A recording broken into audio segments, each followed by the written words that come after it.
Shalini Jain from Raipur. I am practicing Obs and Gynae since 20 years.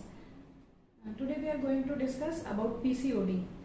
PCOD ये समस्या अभी हम इन 7 से 8 सालों में हमें ये शब्द बहुत ज़्यादा सुनाई देता है कि ये है क्या। पॉलीसिस्टिक ओवेरियन डिसीज, इसका PCOD का फुल फॉर्म होता है।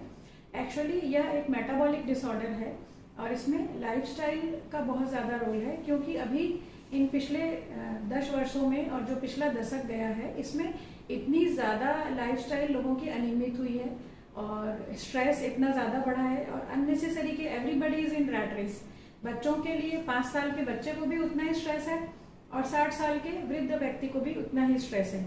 और खान पान की अनियमितता, बहुत ज़्यादा टेक्नोलॉजी में एडवांसमेंट होने की वजह से इसके कुछ जो अभिशाप हैं उनकी वजह से भी हमको ये झेलना पड़ रहा है। बहुत ज़्यादा सिटिंग जॉब और डिजिटलाइजेशन हो गया है दुनिया का, बहुत ज़्यादा स्ट्रेस हो गया है, बहुत दिखावा बढ़ गया है। शो करने के लिए लोग जंक फूड खाते हैं और इंस्टाग्राम और फेसबुक पे पिक्चर पोस्ट करते हैं कि हम we are roaming around and we are very happy in this materialistic world. I think this is the big cause for the PCOD because this is all modifying and manipulating your brain. And brain हमारे लिए हमारी master gland जो है वहाँ pituitary जो रहती है, that is master gland जो हमारी बॉडी को कंट्रोल करती है, सारे फीमेल हार्मोन्स को कंट्रोल करती है। पिट्यूटरी से FSH और LH, फॉलिकल स्टिमुलेटिंग हार्मोन, और LH इज ल्यूटिनाइजिंग हार्मोन। ये दोनों हार्मोन्स का स्त्राव होता है जो कि ओवरीज को सिग्नल देते हैं कि वो एस्ट्रोजन और प्रोजेस्टेरोन कैसे प्रोड्यूस करना है। उसका एक साइकिल होता है। हर महिला के साइकिल 28 दिन में आते हैं, जिसमें शुरू के 14 दिन में एस्ट्रोजन डोमिनेंट होता है हार्मोन और बाद के 14 दिन में प्रोजेस्टेरोन हार्मोन डोमिनेंट होता है। व्हाट हैपेंस, अगर आपका लाइफस्टाइल गड़बड़ है या आपका स्लीपिंग हैबिट्स गड़बड़ है तो जो हमारे बॉडी के डायरनल रिदम है, जो डेली रिदम को कैलकुलेट करता है, जिसको हम बायो रिदम या बायो क्लॉक कहते हैं, वह पीनियल ग्लैंड के द्वारा कंट्रोल होता है, जो भी ब्रेन में ही स्थित होता है, जिसमें से मेलाटोनिन हार्मोन सिक्रीट होता है जो कि हमारे स्लीप साइकिल और रोजमर्रा के जो क्लॉक है कि हम कितने बजे उठते हैं, उनका हमारा जो रूटीन है, दैट इज ऑल हमारा मेटाबॉलिज्म, हार्मोन्स, बहुत सारी चीजों को कंट्रोल करती हैं दोनों ग्लैंड्स। और ज्यादा हम स्ट्रेस लेते हैं तो ये दोनों ग्लैंड्स गड़बड़ हो जाती हैं, इनका स्त्राव गड़बड़ हो जाता है, जो इनका पल्सेटाइल सिक्रीशन है वो गड़बड़ हो जाता है। और इसकी वजह से इसके अलावा जो फैक्टर्स हैं, यह तो एक बहुत इंपॉर्टेंट फैक्टर है जो मुझे लगता है, प्लस इसके अलावा भी बहुत सारे फैक्टर्स हैं जो कि PCOD के केसेस को बढ़ावा दे रहे हैं। मेन है PCOD पॉलीसिस्टिक ओवेरियन डिसीज में कच्चे अंडे, जो हम कहते हैं कि नेकलेस पैटर्न में ओवरी में छोटे छोटे कच्चे फॉलिकल्स आ जाते हैं और एक पका हुआ अंडा नहीं बनता। तो जब तक पका हुआ अंडा नहीं बनता तब तक जो मेंसेस का जो सेकेंड हाफ है, जो 14 दिन का जो साइकिल होता है, जो प्रोजेस्टेरोन हार्मोन सिक्रीट होता है, वह अंडा फूटने के बाद ही वह हार्मोन फीमेल की बॉडी में बनता है, तो वो प्रॉपरली बन नहीं पाता। तो एस्ट्रोजन का जो मैंने बताया कि आपको वो फेज जो लंबा, पहला फेज जो 14 दिन का है वो लंबा चल जाता है और जब तक वो दूसरा हार्मोन प्रॉपरली नहीं आता तो जो बच्चेदानी की झिल्ली है, जिसे कि हम एंडोमेट्रियम कहते हैं, वो प्रॉपरली ग्रो नहीं करती और बढ़ती नहीं। और उसकी वजह से जब ये प्रॉपरली ग्रो नहीं करती, जब तक प्रोलिफरेशन बहुत अच्छे से उसको मेम्ब्रेन को नहीं मिलता अंदर की झिल्ली को, तो वो शेड नहीं होती, और वो शेड नहीं होती इसका मतलब मेंसेस नहीं आते। यह मेन स्टोरी है जिसकी वजह से पेशेंट्स हमारे पास आते हैं। इसके अलावा भी पेशेंट्स के बहुत सारे सिम्टम्स जो होते हैं, मैनिफेस्टेशन होता है कि वेट गेन हो रहा है, एक्ने हो रहा है, बहुत ज्यादा पिंपल्स आ रहे हैं बॉडी में, बैक पे, फ्रंट पे और हैंड पे, एबनॉर्मल प्लेसेस में पिंपल्स आने लगते हैं। बेसिकली ये male pattern of hormone distribution में चेंज हो जाती है फीमेल की बॉडी, बिकॉज व्हाट हैपेंस कि हार्मोन गड़बड़ हो गए, प्रॉपरली झिल्ली शेड नहीं हुई, महीने 2-2, 3-3 महीने तक नहीं आए, या कई गर्ल्स में 6 महीने तक भी मेंसेस नहीं आते हैं। तो उसकी वजह से हाइपर एस्ट्रोजेनिक स्टेट की वजह से पेशेंट की जो बॉडी में इंसुलिन हार्मोन जो प्रॉपरली काम करना चाहिए, ग्रोथ हार्मोन जो प्रॉपरली काम करना चाहिए, उसकी जो रेजिस्टेंस पैदा हो जाती है और रिसेप्टर्स प्रॉपरली काम नहीं करते, जिसकी वजह से पेशेंट का फूड जो है, फूड हैबिट के कारण खराबी है और वो प्रॉपरली इंसुलिन रेजिस्टेंस हो जाने की वजह से शुगर में भी पेशेंट को शुगर एक्सेस भी हो जाता है उसकी बॉडी में और पेशेंट्स को डायबिटीज होने का भी खतरा रहता है। तो ये सब इसके मेटाबॉलिक और हार्मोनल कॉजेज जो मैंने आपसे डिस्कस किए। अब सिम्टम्स जो मैंने बताया, एबनॉर्मल हेयर डिस्ट्रीब्यूशन हो सकता है, एक्ने हो सकता है, पेशेंट को पीरियड्स नहीं आते। अगर लड़की है तो मेन उनका कंसर्न रहता है कि पीरियड्स नहीं आ रहे, वेट गेन हो रहा है, एक्ने हो रहा है, कॉस्मेटिक कंसर्न्स रहते हैं, मेंटल इश्यूज और साइकोलॉजिकल इश्यूज भी रहते हैं कि पेशेंट को डिप्रेशन हो रहा है, एंजाइटी हो रही है, प्रॉपर स्लीप पैटर्न नहीं हो रहा है, स्लीप नहीं आ रहा है। ये इशू भी बहुत कॉमन है, जिसकी वजह से जितने भी टीनेजर्स हैं they are suffering from this. Plus dermatological concerns, क्योंकि उनके पीयर ग्रुप का प्रेशर रहता है, बहुत अच्छा उनको दिखना है, बहुत अच्छे से सोशल मीडिया में अपने आप को प्रोजेक्ट करना है, तो उसकी वजह से भी वो आते हैं। कई बार अपने लाइफस्टाइल को सुधारना वो बिल्कुल नहीं चाहते हैं।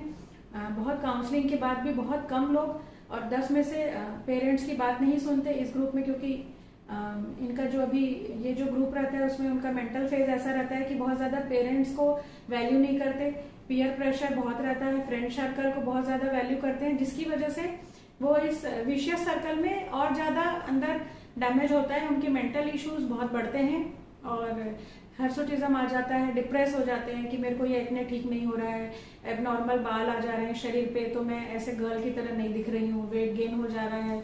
तो ये जो है ये बहुत इंपॉर्टेंट इशू है जिसको हमको एड्रेस करने की जरूरत है और समझने की जरूरत है।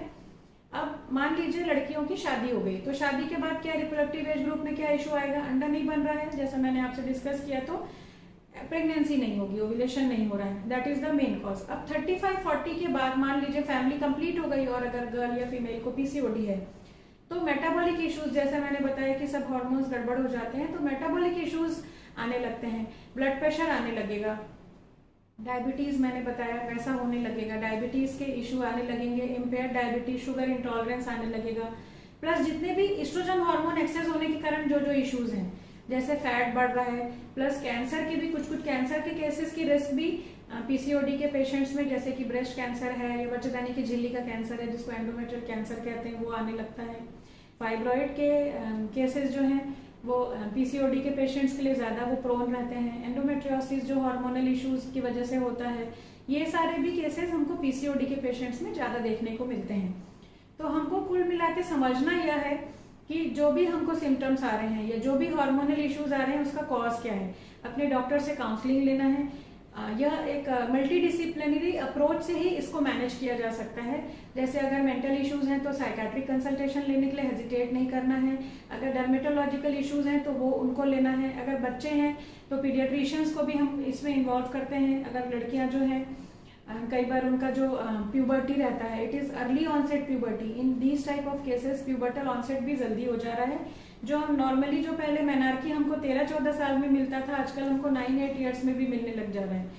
तो कुल मिला के in nutshell we should say कि इतने सारे इश्यूज अगर हम अपने थोड़ा सा लाइफस्टाइल को अच्छा कर लें या थोड़ा वैदिक लाइफस्टाइल में चले जाएं, थोड़ा पुराने जमाने की लोगों की तरह जल्दी उठना है, सुबह थोड़ा एक्सरसाइज करना है, डाइट हमको फोकस करना है, डाइट पे मैं अभी थोड़ी देर डिस्कस करूंगी, और क्या हमको किस तरह से अपना स्लीपिंग हैबिट रखना है, किस तरह से स्ट्रेस नहीं लेना है, थोड़ा सा इन सब चीजों को अगर हम मैनेज करना सीख लें तो हमको बहुत ज्यादा इसमें दवाई लेने की कई बार आवश्यकता नहीं भी होती है।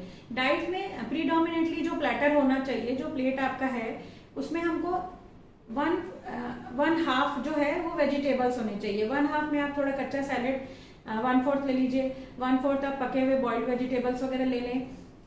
प्रोटीन्स 1/4 होने चाहिए और उसके साथ कार्बोहाइड्रेट जो है वो 1/4 होने चाहिए, जो हमारा ज्यादा रहता है इंडियन डाइट में।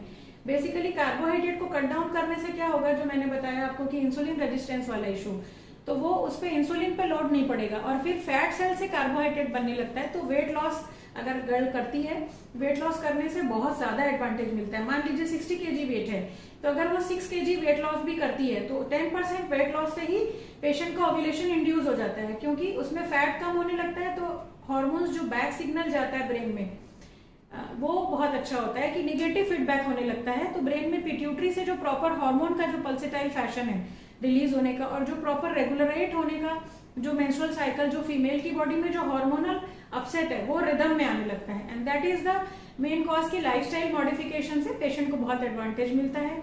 कार्बोहाइड्रेट्स में हमारा जो इंडियन डोमिनेंट डाइट है राइस, व्हीट, उसके अलावा हमको हमारे डाइट्स में बाजरा है, रागी है, ये सब दूसरे मिलेट्स शामिल करने की जरूरत है। जो पॉजिटिव मिलेट्स है, कोदो राइस है, ब्राउन राइस है, बहुत सारे पॉजिटिव मिलेट्स हैं जो कि इंडिया में पहले लोग खाते थे, पर अब हम उनको भूल चुके हैं, सब रिफाइंड चीजों में कन्वर्ट हो गए। मैदा खाने की इसमें सलाह नहीं दी जाती है, और फैट में भी अच्छे फैट खाने की जरूरत है, जैसे कोकोनट ऑयल है, घी है या बटर है।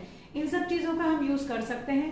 प्रोटीन्स में भी जो बहुत ज़्यादा नॉनवेज और बहुत फैटी जो नॉनवेज वाले फूड्स रहते हैं वो हमको ज़्यादा कंज्यूम नहीं करने हैं, और हेल्दी डाइट लेना है, प्लस एक्टिविटी, जो फिजिकल एक्टिविटी है manifest in so many ways and it corrects all the hormonal issues.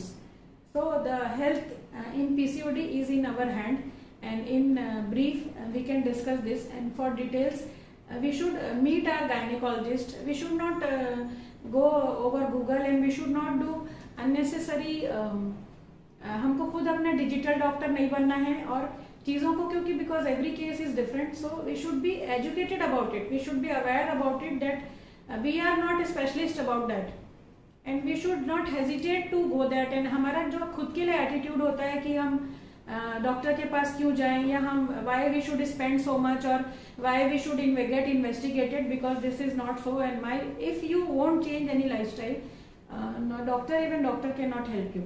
So in nutshell, I will close the short discussion about this PCO in this video. Thank you for watching.